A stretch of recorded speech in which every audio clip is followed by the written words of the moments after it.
अस्सलाम वालेकुम फ्रेंड्स, कैसे हैं आप सब। उम्मीद करता हूँ कि सब ठीक ठाक होंगे। तो आ जाएं फ्रेंड्स, खाना खाते हैं मिल के। खाना आपके साथ शेयर करते हैं। आज हम दोपहर का खाना खाने लगे हैं, तो सोचा आपके साथ वीडियो बना के शेयर करते हैं खाना कि कहाँ से खाने लगे हैं। पाकिस्तानी खाते हैं, पाकिस्तानी जीते हैं, पाकिस्तान में रहते हैं, इस वजह से आ जाएं फ्रेंड्स, मिल के खाते हैं। आ जाएं। ये रिजवान भाई, अदील भाई और वकार भाई गुफ्तो शनीर कर रहे। हाँ जी रिजवान भाई, की सोच रहे जी ਤੁਸੀਂ? मैं सोच रहा भुख बहुत लगी है ਤੇ ਕਿੰਨੀ ਦੇਰ ਦਾ ਆਰਡਰ ਦਿੱਤਾ ਤੇ ਹਾਲੇ ਤੱਕ ਤਕਰੀਬਨ ਅਸੀਂ ਪੂਰੇ 1 ਘੰਟੇ ਦੇ ਵਿੱਚ ਰਸ਼ ਦੇ ਵਿੱਚ ਆਏ ਹਾਂ ਤੇ ਹਾਂਜੀ। ਠੀਕ ਹੈ ਨਾ। ਰਾਤ ਸਾਨੂੰ ਜਨਾਬ ਸਾਹਿਬ ਦਾ ਸਾਡੇ ਆ ਵੇਖੋ ਪੈਰ ਤੇ ਜਨਾਬ ਸਾਹਿਬ ਸਾਨੂੰ ਵੱਜਿਆ ਅਡਾਲਾ ਵੀ ਵੱਜਿਆ, ਲੇਕਿਨ ਫਿਰ ਵੀ ਅਸੀਂ ਨਾਲ ਲਗੜਾਦੇ ਆ ਗਏ ਕਿਉਂਕਿ ਇੱਥੇ ਦਾ ਖਾਣਾ ਬਹੁਤ ਮਸ਼ਹੂਰ ਹੈਗਾ। ਬਿਲਕੁਲ, ਇਹ ਸਿਰਫ ਅਸੀਂ ਤੁਹਾਡੇ ਲੋਕਾਂ ਲਈ ਬਣਾ ਰਹੇ ਹਾਂ ਵੀਡੀਓ ਕਿ ਤੁਸੀਂ ਵੇਖੋ ਪਾਕਿਸਤਾਨੀ ਟੇਸਟ ਜਿਹੜਾ ਦੇਸੀ ਫੂਡ ਨੇ ਉਹਦੇ ਬਾਰੇ। ਇਹ ਜਗ੍ਹਾ ਬੜੀ ਮਸ਼ਹੂਰ ਹੈਗੀ ਹੈ ਪਰ ਅਸੀਂ ਤੁਹਾਨੂੰ ਦੱਸਣੀ ਨਹੀਂ ਹੈ। ਵੀਡੀਓ ਦੇ ਐਂਡ ਤੇ ਦੱਸਾਂਗੇ ਤੁਹਾਨੂੰ, ਸਾਰੀ ਗੱਲ ਤੁਹਾਡੇ ਲਈ ਬਣਾ ਰਹੇ ਹਾਂ ਤੇ ਤੁਹਾਨੂੰ ਨਹੀਂ ਦੱਸਣੀ। ਤੇ ਵਕਾਰ ਭਾਈ ਤੁਸੀਂ ਕੀ ਸੋਚ ਰਹੇ ਜੀ? ਸਰ ਸਾਰੇ ਦਾ ਵੇਟ ਕਰ ਰਹੇ ਆ ਬਹੁਤ ਜ਼ਿਆਦਾ। ਤੇ ਅਦੀਲ ਭਾਈ ਕਿਸੇ ਟਾਈਮ ਦੁਕਾਨ ਬੰਦ ਵੀ ਕਰ ਦਿਆ ਕਰੋ।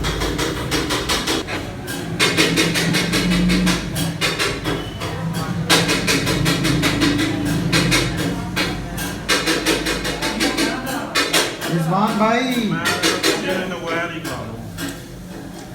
टेस्ट कैसा है? दसो यार। बेहतरीन, बहुत अच्छा टेस्ट है इसका, बहुत। दुकानदार साहब अच्छा है।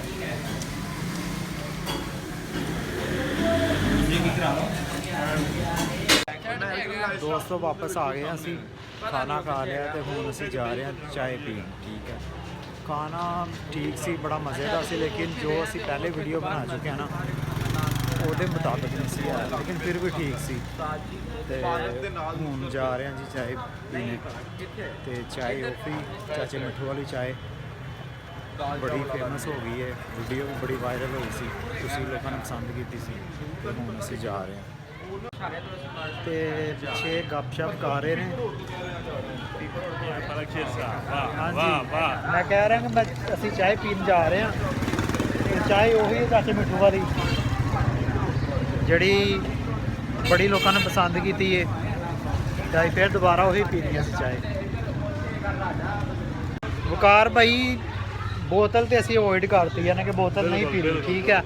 ਤੇ ਚਾय ਪੀਣੀ ਆਪਣਾ ਜਿਹੜਾ ਦੇਸੀ ਮਾਹੌਲ ਹੈ ਉਹੀ ਰੱਖਣਾ ਹੈ। ਹਾਂਜੀ ਹਾਂਜੀ। ਆਪਣੀ ਪਾਕਿਸਤਾਨੀ ਜਿਹੜੀਆਂ ਚੀਜ਼ਾਂ ਨੇ ਅਸੀਂ ਉਹ ਖਾਣੀਆਂ ਨੇ, ਪਾਕਿਸਤਾਨੀ ਪ੍ਰੋਡਕਟਸ ਪਾਕਿਸਤਾਨ ਨੂੰ ਪ੍ਰਮੋਟ ਕਰਨਾ ਸਰ ਅਸੀਂ ਜ਼ਿਆਦਾ। ਹਾਂਜੀ, ਸਾਡਾ ਮਕਸਦ ਇਹੋ ਹੀ ਹੈ ਕਿ ਚਾय ਪੀਣੇ ਆ ਔਰ ਖਾਣਾ ਖਾਣੇ ਆ ਤੁਹਾਡੇ ਲਈ ਕਿ ਤੁਹਾਨੂੰ ਪਤਾ ਚੱਲੇ ਪਾਕਿਸਤਾਨੀ ਚੀਜ਼ਾਂ ਦੇ ਬਾਰੇ। ਦੋਸਤੋ ਤੁਹਾਨੂੰ ਇੱਕ ਹੋਰ ਗੱਲ ਦੱਸਣੀ ਸੀ ਕਿ ਖਾਣਾ ਖਾਣ ਤੋਂ ਬਾਅਦ ਨਾ ਥੋੜੀ ਜਿਹੀ ਪੈਦਲ ਵਾਕ ਕਰਨੀ ਚਾਹੀਦੀ ਹੈ। ਚਾਹੇ ਤੁਸੀਂ 1 ਕਿਲੋਮੀਟਰ ਨਹੀਂ ਤੇ ਅੱਧਾ ਕਿਲੋਮੀਟਰ, ਚਾਹੇ ਤੁਸੀਂ 10 ਕਦਮ ਹੀ ਕਿਉਂ ਨਾ ਚੱਲੋ, ਲੇਕਿਨ ਪੈਦਲ ਵਾਕ ਕਰਨੀ ਚਾਹੀਦੀ ਹੈ ਖਾਣਾ ਖਾਣ ਤੋਂ ਬਾਅਦ। ਇਸ ਵਜ੍ਹਾ ਤੋਂ ਅਸੀਂ ਹੁਣ ਖਾਣਾ ਖਾ ਕੇ ਤੇ ਪੈਦਲ ਵਾਕ ਕਰਕੇ ਤੇ ਚਾय ਦੀ ਤਰਫ ਜਾ ਰਹੇ ਹਾਂ। ਚਾय ਬਿਸਕੁਟ ਵਾਲੇ ਦੀ ਤਰਫ ਜਾ ਰਹੇ ਹਾਂ ਆ ਜੋ ਕਿ ਬਹੁਤ ਅੱਛੀ ਤੇ ਟੇਸਟੀ ਚਾय। ਤਕਰੀਬਨ ਸਾਨੂੰ ਕੋਈ 4 ਤੋਂ 5 ਮਿੰਟ ਹੋ ਗਏ ਨੇ ਅਸੀਂ ਪੈਦਲ ਵਾਕ ਕਰ ਰਹੇ ਹਾਂ ਸ਼ਾਦਰੇ ਦੀਆਂ ਸੜਕਾਂ ਤੇ। 5 ਮਿੰਟ ਨਹੀਂ, ਮੇਰੇ ਖਿਆਲ ਨਾਲ ਕਮ ਸੇ ਕਮ 20 ਮਿੰਟ ਹੋ ਗਏ ਤਕਰੀਬਨ ਮਤਲਬ ਕਿ ਟੋਟਲ 20 ਮਿੰਟ ਹੋ ਗਏ ਨੇ। ਅਸੀਂ ਪਹਿਲੇ ਖਾਣਾ ਖਾਣ ਗਏ ਹਾਂ, ਫਿਰ ਉਸ ਤੋਂ ਬਾਅਦ ਵਾਪਸ ਆਏ ਹਾਂ, ਲੇਕਿਨ ਇਹ ਵਾਪਸੀ ਦੇ ਸਾਨੂੰ 5 ਮਿੰਟ ਹੋ ਗਏ। ਜੀ ਚਾਚੇ ਕੋਲ ਪਹੁੰਚ ਗਏ ਆ ਸਰ, ਉਹਨਾਂ ਦੇ ਪੈਸੇ ਦੇਣੇ ਨੇ ਆਸ-ਪਾਸ ਯਾਰ। ਕੇਕ ਖਾਣਾ ਕਿਸੇ ਨੇ? ਹਾਂ ਦੋਸਤੋ ਚਾय ਤੋਂ ਪਹਿਲੇ ਅਗਰ ਥੋੜ੍ਹਾ ਜਿਹਾ ਕੇਕ ਰਸ ਹੋਏ। ਮਤਲਬ ਕਿ ਨਾ ਇਹ ਚਾय ਪਈ ਜੀ ਮੇਰੀ ਨਜ਼ਰ ਆਈ ਜੀ। ਮੇਰੇ ਕੱਲੇ ਦਾ ਇੱਕ ਲਾਈਕ ਕਰਦਾ ਸਾਡੇ ਕੋਲ ਲਾਈਕ ਤੇ ਤੁਹਾਡੇ ਕੋਲ ਹੀ ਲਾਈਕ। ਇਹ ਵਕਾਰ ਭਾਈ ਹੋਰੀ ਤਾਨੇ ਦੇ ਰਹੇ ਨੇ ਦੋਸਤੋ ਕਿ ਲਾਈਕ ਤੇ ਸਾਡੇ ਕੋਲ ਲੈਣੇ ਨੇ। ਯਾਰ ਗੱਲ ਹੈ ਕਰਨ ਵਾਲੀ।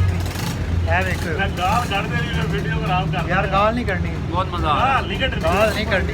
ਬਾਕੀ ਭਾਵੇਂ ਜੋ ਮਰਜ਼ੀ ਕਹਿ ਲਾ।